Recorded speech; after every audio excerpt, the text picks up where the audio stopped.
এটা তো আসলে বলার অপেক্ষা রাখে না যে লাইফ লং লার্নিং ই হচ্ছে জীবনে বেঁচে থাকার একটা সবচেয়ে ইম্পর্টেন্ট পার্ট। কারণ হচ্ছে যে আমরা যদি লাইফ লং লার্নিং এর মধ্যে না থাকতে পারি তাহলে অ্যাডাপশন হবে না।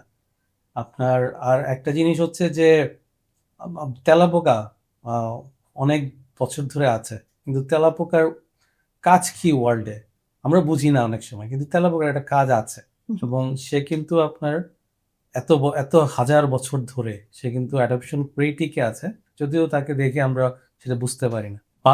মানুষের ক্ষেত্রে যেটা হয়, মানুষও কিন্তু আপনার মানে প্রাগৈতিহাসিক আমল শুরুর থেকেই আপনার শিখে শিখে আসছে। প্রথমে সে কিভাবে আপনার বন্য পশু শিকার করতে হয় সেটা শিখলো, তারপর আগুন জ্বালাতে হয় শিখলো, তারপরে কিভাবে আপনার ফসল ফলাইতে হয় শিখলো, তারপরে যুদ্ধ করা শিখলো, তারপরে হচ্ছে সে আইডিয়া নিয়ে কাজ করা শুরু করলো।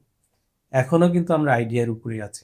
তো আইডিয়া নিয়ে যদি কাজ করতে হয়, আগামী দিনগুলোতে আরো বেশি এটা নিয়ে কাজ হবে। সেক্ষেত্রে লাইফ লং লার্নিং ছাড়া কোনো উপায় নেই, এবং প্রতিদিন চেঞ্জ হচ্ছে আমাদের ওয়ার্ল্ড, প্রতিদিন চেঞ্জ হয়ে যাচ্ছে। এটা যদি আমরা না বুঝি, না শিখি, না জানি, তাহলে আসলে আপনার পৃথিবীতে টিকে থাকা যাবে না। ইন্ডিভিজুয়াল হিসেবেও থাকা যাবে না, সমাজ ব্যবস্থাও টিকে থাকা যাবে না, কান্ট্রিও টিকে থাকবে না, এবং আলটিমেটলি ওয়ার্ল্ডও টিকে থাকবে না। সুতরাং life long learning is must. Must.